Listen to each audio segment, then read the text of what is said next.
जय श्री कृष्णा दोस्तों।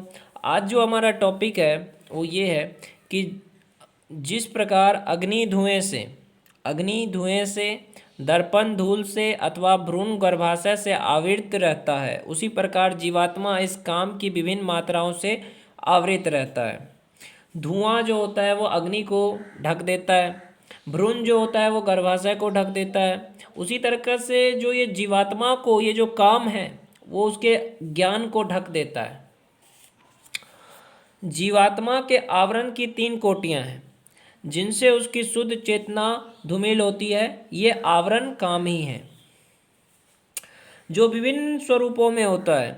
यथा अग्नि में धुआं, दर्पण पे धूल। अगर कोई ऐना है, ऐने पे धूल लगा है तो धूल क्या करता है, दर्पण को ढक देता है। भ्रूण पे गर्भाशय।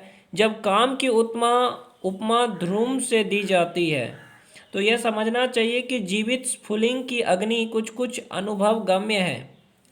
दूसरे शब्दों में, जब जीवात्मा अपने कृष्ण भावनामृत को कुछ कुछ प्रकट करता है तो उसे उसकी उपमा धुएं से आवृत अग्नि से दी जा सकती है। यद्यपि जहाँ कहीं धुआं होता है वह अग्नि का होना अनिवार्य है, किंतु प्रारंभिक अवस्था में अग्नि की प्रत्यक्ष अभिव्यक्ति नहीं होती। पहले जब हम आग जलाते हैं, ऐसे समझो, तो पहले धुआं होता है, फिर अग्नि उत्पन्न होती है। उसी तरीके से जो ये धुआं है इसको काम समझो, लस्ट है। ये जो धुआं है वो लस्ट है, किंतु प्रारंभिक अवस्था में अग्नि प्रत्यक्ष अभिव्यक्ति नहीं होती। यह अवस्था कृष्ण भावनामृत के शुभारंभ जैसी ही है। दर्पण पे धूल का उदाहरण मन रूपी दर्पण को अनेकानेक आध्यात्मिक विधियों से स्वच्छ करने की प्रक्रिया के समान है। जब हम भगवान की कथा को सुनते हैं, भगवान के भजन को सुनते हैं, भगवान की लीलाओं को देखते हैं, तो जो आपके मन पे जो मन का जो दर्पण है, कहते हैं ना मन दर्पण कहलाई, तो मन का जो दर्पण है उस पे जो धूल लगा हुआ है पाप का, काम का, क्रोध का, लोभ का, इसको अगर साफ करना है तो भगवान का भजन करिए, भगवान का नाम लीजिए, भगवान की कथा सुनिए, गीता पढ़िए। इससे क्या होगा कि आपके मन में जो मैल है, गंदगी है, वो साफ हो जाएगा। इसकी सर्वश्रेष्ठ विधि है भगवान के पवित्र नाम का संकीर्तन। हरे कृष्णा कृष्णा कृष्णा हरे हरे, हरे राम राम राम हरे हरे, हरे कृष्णा कृष्णा कृष्णा हरे हरे, हरे राम राम राम हरे हरे। तो ये जो संकीर्तन है भगवान का, इसको कम से कम 5 मिनट सुबह शाम तो करिए। अगर आप एक स्टूडेंट है या काम भी कर रहे हो, जैसे कि कोई वर्क कर रहे हो, प्रोफेशनल हो, कुछ भी कर रहे हो, आप इसका जाप करो। इससे क्या होगा कि आपके मन में जो गंदगी है वो खत्म होगा। गर्भाशय द्वारा अवित भ्रूण का दृष्टांत असहाय अवस्था से दिया गया है, क्योंकि गर्भ स्थित शिशु इधर उधर हिलने के लिए भी स्वतंत्र नहीं रहता है। जीवन की यह अवस्था वृक्षों के समान है। वृक्ष भी जीवात्मा है, किंतु उनमें काम की प्रबलता को देखते हुए उन्हें ऐसी योनि मिली है कि वे प्रायः चेतना शून्य होते हैं। जैसे वृक्ष भी तो जीवात्मा है, लेकिन वो हिल डुल नहीं सकती है। उसी तरह से जो इतना ये आपको इतना दुख देगा, इतना तड़प देगा, ये जो लस्ट है, इससे बहुत ज़्यादा तकलीफ होगी आपको। जैसे पेट में बच्चे को तकलीफ होती है वैसी तकलीफ होगी। आप रोओगे लेकिन हिल डुल नहीं पाओगे, आपको पता नहीं चलेगा मुझे क्या करना है। इसलिए भगवान श्री कृष्ण कह रहे हैं बचो इससे, अर्जुन को। धूमिल दर्पण पशु पक्षियों के समान है और ध्रुव से आवृत अग्नि मनुष्य के समान है। मनुष्य के रूप में जीवात्मा में थोड़ा बहुत कृष्ण भावनामृत का उदय होता है, और यदि वह और प्रगति करता है तो आध्यात्मिक जीवन की अग्नि मनुष्य जीवन में प्रज्वलित हो सकती है। जो धुआं जल रहा है, धुएं हैं, बिल्कुल धुआं धुआं है लस्ट जो है, अगर उसमें कृष्ण भावनामृत हो जाए, कृष्ण की कथा सुनने लग जाओ, कृष्ण की महिमा देखने लग जाओ और कृष्ण के भजन सुनने लग जाओ, तो इससे क्या होगा कि मन में जितनी लस्ट है ना सब खत्म हो जाएगा। अग्नि प्रज्वलित हो जाएगी। अग्नि का मतलब ज्ञान प्रज्वलित हो जाएगा और अज्ञान का नाश हो जाएगा। और यदि वह और प्रगति करता है तो यदि अग्नि के धुएं को ठीक से नियंत्रित किया जाए तो अग्नि जल सकती है। अतः यह मनुष्य जीवात्मा के लिए ऐसा सुअवसर है कि जिससे वो संसार के बंधन से छूट सकता है। मनुष्य जीवन में काम रूपी शत्रु को योग्य निर्देशन में कृष्ण भावनामृत के अनुशीलन द्वारा जीता जा सकता है। लोग कहते हैं कि हम लस्ट को नहीं जीत पाते हैं, हम काम को नहीं जीत पाते हैं, बहुत दिक्कत आती है, हम तो ब्रह्मचर्य का पालन नहीं कर पाते हैं। क्यों नहीं कर पाते? क्योंकि आप भगवान कृष्ण के प्रति आपका कुछ लगाव नहीं है। जिस दिन आप भगवान श्री कृष्ण के प्रति लगाव रखेंगे, आपके लाइफ में लस्ट खत्म हो जाएगा, लव पैदा होगा। लव किसके लिए? सुप्रीम गॉड के प्रति, भगवान श्री कृष्ण के प्रति। तो सुप्रीम गॉड के प्रति एक लव होना चाहिए, प्यार होना चाहिए, और इससे क्या होगा कि आपका लस्ट खत्म होगा। इस प्रकार ज्ञान में जीवात्मा की शुद्ध चेतना उसके काम रूपी नित्य शत्रु से ढकी रहती है, जो कभी भी तुष्ट नहीं होता और अग्नि के समान जलता रहता है। ये जो काम है वो कभी ख़त्म नहीं होता है कि बस एक बार कर लिया ख़त्म हो गया, नहीं। ये जो काम है, कामनाएं हैं, वो बढ़ती रहती है, बढ़ती रहती है। कितना कुछ भी मिल जाए आपका इसकी तुष्टि नहीं होती है। भगवान ऐसा कह रहे हैं कि कितना भी मिल जाए आपको ख़त्म ही नहीं होगा, और ज़्यादा लालच बढ़ेगा। मनुस्मृति में कहा गया, कितना भी भोग विषय भोग क्यों ना किया जाए, काम की तृप्ति नहीं होती है। जिस प्रकार की निरंतर ईंधन डालने से अग्नि कभी नहीं बुझती, भौतिक जगत में समस्त कार्यकलापों का केंद्र बिंदु मैथुन काम सुख है। जितने भी कुछ हो रहे हैं ना, सबका किस लिए हो रहा है? काम सुख के लिए हो रहा है, लस्ट के लिए ही तो कर रहे हैं ना सब कुछ। अरे मैं प्रसिद्ध हो जाऊंगा, लड़कियां मेरे तरफ अट्रैक्ट होंगी, सारी लड़कियां मुझे चाहेंगी, इसलिए सब कुछ कर रहे हैं। ऐसा सोच के कर रहे हो?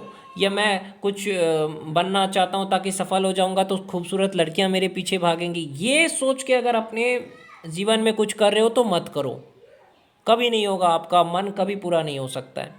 ये सोच के करो कि मैं कृष्ण के लिए सफल होना चाहता हूँ, मैं कुछ भगवान के लिए कुछ करना चाहता हूँ, भगवान के ज्ञान का जो है मोटिवेशनल स्पीकर बनना चाहता हूँ। ये सोच के करो कि मैं कृष्ण का प्रचार एक मोटिवेशनल स्पीकर के रूप में दूंगा, ऐसा मेरा ड्रीम है। ऐसा आपका भी ड्रीम हो सकता है, तो ये एक अच्छी सोच है। लेकिन अगर आपकी ये सोच है कि नहीं, मैं लड़कियों के लिए कि खूबसूरत लड़कियां मेरे तरफ अट्रैक्ट हो जाए, घर आ जाए, बंगला आ जाए, ये हो जाए, वो हो जाए, इसलिए कर रहे हो, तो मत करो यार, कुछ भी मत करो। क्योंकि फल आपके हाथ में नहीं है, वो कृष्ण के हाथ में है। आपके हाथ में जो है कर्म है, कर्म करिए।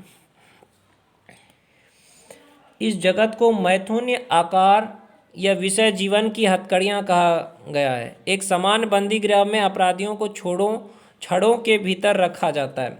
अपराधी जो होता है जेल में, उसको छड़ मतलब जेल में रखा जाता है। इसी प्रकार जो अपराधी भगवान के नियमों की अवज्ञा करते हैं, वे मैथुन जीवन द्वारा बंदी बनाए जाते हैं। जो इस चीज़ में नहीं आएगा, जो भगवान के प्रति जिसका इंटरेस्ट नहीं होगा, जो भगवान श्री कृष्ण का नाम नहीं लेगा, तो ये जो मैथुन जीवन है उसमें बंदी बन जाएगा। ये क्या है? एक जेल है।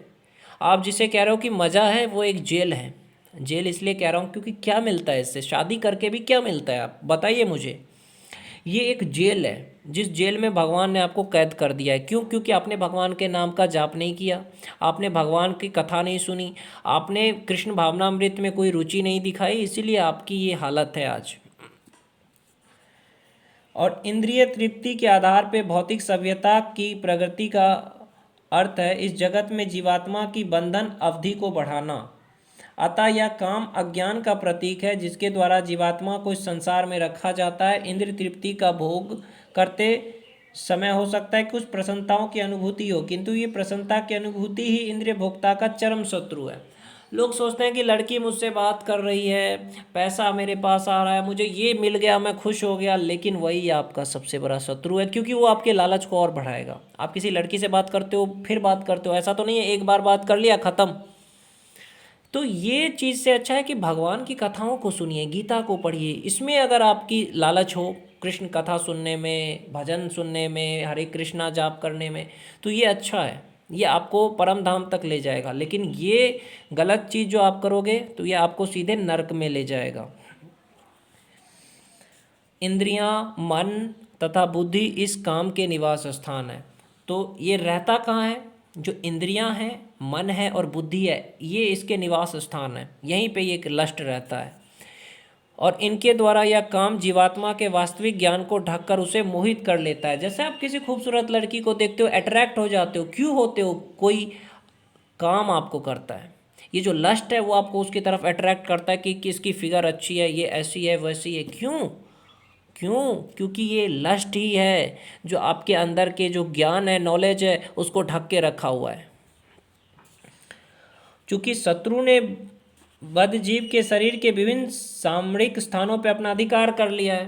पूरा अधिकार है, इंद्रिय है, मन है, बुद्धि है, सब पे मतलब अधिकार कर लिया आपके शत्रु काम ने कि मैं रहना है, मैं जो बोलूँगा वही होगा। लेकिन आप इस चीज़ को समझ नहीं पा रहे हैं। अतः भगवान कृष्ण उन स्थानों को संकेत कर रहे हैं जिससे शत्रु को जीतने वाला या जान ले कि शत्रु कहाँ पे है। जब आपको पता चल जाता है कि दुश्मन कहाँ पे है, तभी तो आप उस पर अटैक करोगे। इसलिए भगवान श्री कृष्ण कह रहे हैं कि जीवात्मा का सबसे बड़ा दुश्मन काम है, लस्ट है, लस्ट। और ये लस्ट रहता कहाँ पे है? कहाँ पे रहता है? इंद्रिय में, मन में और बुद्धि में। तो भगवान ने बता दिया ये जगह है जहाँ पे रहता है ये काम। इसको पता चल गया है आपको, तो इसको अब कैसे नष्ट करना है ये भगवान बताएंगे अब।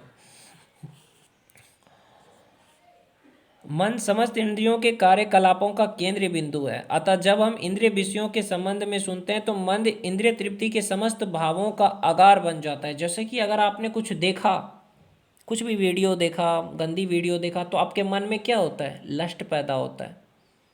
तो ये मन जिस इंद्रिय के साथ लग जाता है तो उसी से विषय पैदा हो जाता है। आँखों से देखा, बस मन में आ गया, गलत काम कर लिए जाके। इस तरह मन तथा इंद्रियां काम की शरण स्थली बन जाते हैं। इसके बाद बुद्धि ऐसी कामपूर्ण रुचियों की राजधानी बन जाती है। बुद्धि आत्मा की निकट पड़ोसन है। काममय बुद्धि से आत्मा प्रभावित होता है और जिससे उसमें अहंकार उत्पन्न होता है। अहंकार उत्पन्न होता है। देखो, जैसे ही काम आया, क्रोध आएगा, उससे अहंकार उत्पन्न होगा और अहंकार से तो क्रोध आना ही है।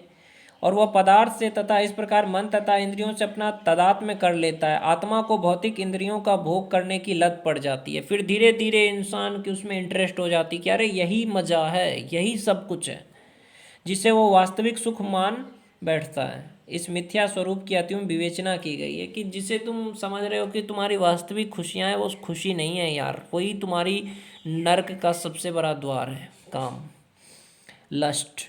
जो मनुष्य इस त्रिधातु निर्मित शरीर को आत्मस्वरूप जान बैठता है, जो देह के विकारों को स्वजन समझता है, जो जन्मभूमि को पूज्य मानता है और जो तीर्थ स्थलों की यात्रा दिव्य ज्ञान वाले पुरुष से भेंट करने के लिए नहीं अपितु स्नान करने के लिए करता है, उसे गधा या बैल के समान समझना चाहिए। जो इंसान क्या करता है, तीर्थ यात्रा भी करता है तो समझता है जा रहा हूँ नहाने के लिए, तो ऐसे इंसान को भगवान कह रहे कि वो गधा है या बैल है। क्योंकि आप तीर्थ स्थल जा रहे हो भगवान को देखने के लिए, नहाने के लिए नहीं जा रहे हो। बस दिखावे के लिए करोगे तो कुछ नहीं मिलेगा। इसलिए भगवान कह रहे हैं कि बस भगवान में मिल जाओ, भगवान की भक्ति करो, कथा सुनो, उसी से तुम्हारी मुक्ति होगी।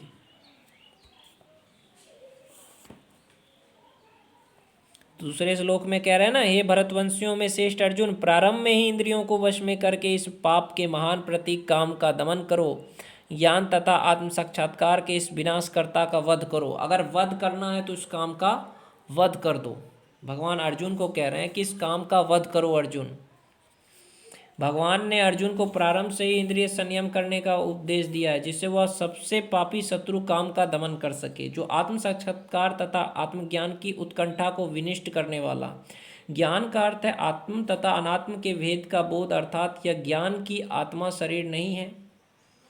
विज्ञान से आत्मा की स्वाभाविक स्थिति तथा परमात्मा के साथ उसके संबंध की विशिष्ट ज्ञान सूचित होता है। आत्मा तथा परमात्मा का ज्ञान अत्यंत गुहा एवं रहस्यमय है, किंतु जब स्वयं भगवान द्वारा इसके विविध पक्षों की विवेचना की जाती है तो ऐसा ज्ञान तथा विज्ञान समझा जा सकता है कि हम आत्मा है, हम शरीर नहीं है। जब इस चीज़ को समझ लेंगे तो ये काम खत्म हो जाएगा, ये जो लस्ट है खत्म हो जाएगा। आत्मा का समान तथा विशिष्ट ज्ञान प्रदान करती है। ये भगवत गीता यही बताती है कि हम आत्मा है, हम शरीर नहीं है।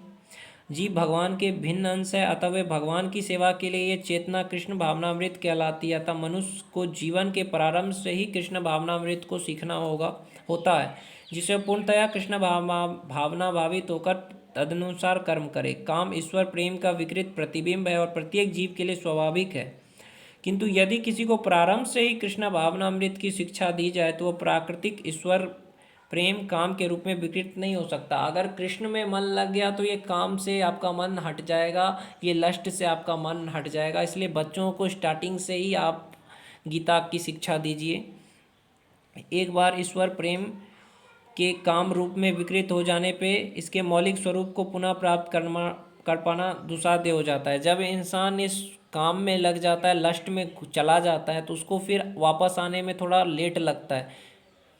फिर भी कृष्ण भावनामृत इतना शक्तिशाली है कि विलंब से प्रारंभ करने वाला भी भक्ति के विधि विधानों का पालन करके ईश्वर प्रेमी बन सकता है। तो दोस्तों, मैंने कहा ना कि कृष्णा भावनामृत इतना शक्तिशाली होता है कि विलंब से प्रारंभ करने वाला भी भक्ति के विधि विधानों का पालन करके ईश्वर प्रेमी बन सकता है। जो अगर थोड़ा लेट से भी अगर इस चीज़ की शुरुआत करता है कि नहीं मुझे लस्ट से बचना है, मुझे भगवान कृष्ण का नाम लेना है, तो वो इस चीज़ से बच सकता है। अतः जीवन की किसी भी अवस्था में जब भी इसकी अनिवार्यता समझी जाए, मनुष्य कृष्ण भावनामृत या भगवत भक्ति के द्वारा इंद्रियों को वश में करना प्रारंभ कर सकता है और काम को भगवत प्रेम में बदल सकता है, जो मानव जीवन की पूर्णता की चरम अवस्था है। जब मनुष्य समझ लेगा कि नहीं मैं तो कृष्ण का हूँ, तो वो धीरे धीरे इस लस्ट से बच जाएगा और उसका सुप्रीम गॉड कृष्ण के प्रति लव हो जाएगा।